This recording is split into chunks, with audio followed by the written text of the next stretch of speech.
வணக்கம். சற்று முன் கிடைக்கப்பெற்ற மிக முக்கியமான செய்தி ஒன்று வெளியாகி உள்ளது. எடப்பாடி பழனிசாமி அவர்களது மகன் மிதுனால் எடப்பாடி பழனிசாமி அவர்களுக்கு மிகப்பெரிய தலைவலியாக மாறிவிட்டது. எடப்பாடி பழனிசாமி அவர்களது மகன் மிதுன் அவர்களது விவகாரம் இன்று நடைபெற்ற சட்டசபை கூட்டத்தொடர் வரை சென்றுவிட்டது. அதிமுகவில் அடுத்த முக்கிய தலைவராக மிதுன் அவர்களை கொண்டு வருவதற்குத்தான் எடப்பாடி தீவிரமாக முயற்சி செய்கிறார் என்ற குற்றச்சாட்டை சி.வி. சண்முகம் அவர்கள் முன்வைத்தார்.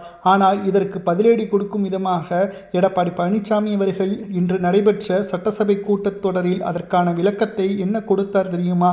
எனது மகன் எந்த ஒரு முக்கியமான பொறுப்பிலும் கிடையாது, அதிமுகவின் உறுப்பினராகத்தான் இருக்கிறார் என்பதையும் தற்பொழுது எடப்பாடி தெரிவித்துள்ளார். ஆனால் இதற்கு கடுமையான எதிர்ப்புகளை எடப்பாடிக்கு எதிராக தொண்டர்கள் முன்வைத்து வருகிறார்கள்.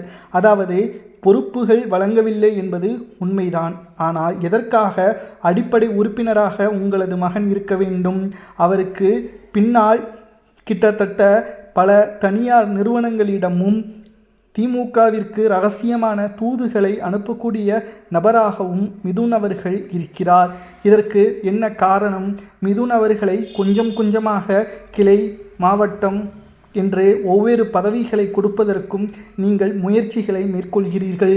இதனால்தான் 5 எம்எல்ஏக்கள் ராஜினாமா செய்து தாவேகாவில் இணைந்துள்ளார்கள்.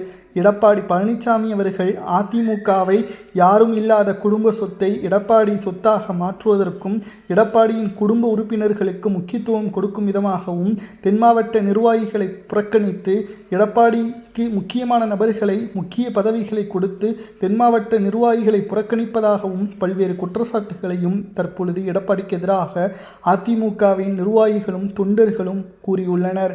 நடைபெறக்கூடிய 6 சட்டமன்ற இடைத்தேர்தலில் 5 சட்டமன்ற இடைத்தேர்தலில் வெற்றியடைய வேண்டும். ஏனென்றால் அந்த 5 தொகுதிகளும் அதிமுக வெற்றியடைந்த தொகுதிகள்.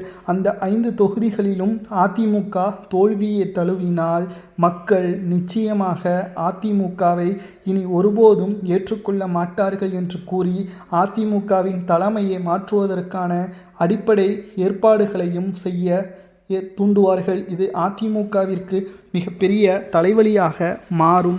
அதிமுகவின் வெற்றி வாய்ப்பை எடப்பாடியால் தான் இழக்க நேரிட்டது. எடப்பாடி பழனிசாமி அவர்களது செயல்பாடுகள் சரியல்ல. அவரது ஒட்டுமொத்தமான விமர்சனங்களும் எடப்பாடி பழனிசாமி அவர்கள் செய்கின்ற தவறுகளை சுட்டிக்காட்டி ஆளும் கட்சியாகவும் இல்லாமல் எதிர்க்கட்சியாகவும் இல்லாமல் 3வது இடத்திற்கு தள்ளப்பட்டது என்றால் அவரது மகன் மிதுன் அவர்களுக்கு கொடுத்த முக்கியமான அங்கீகாரம்தான்.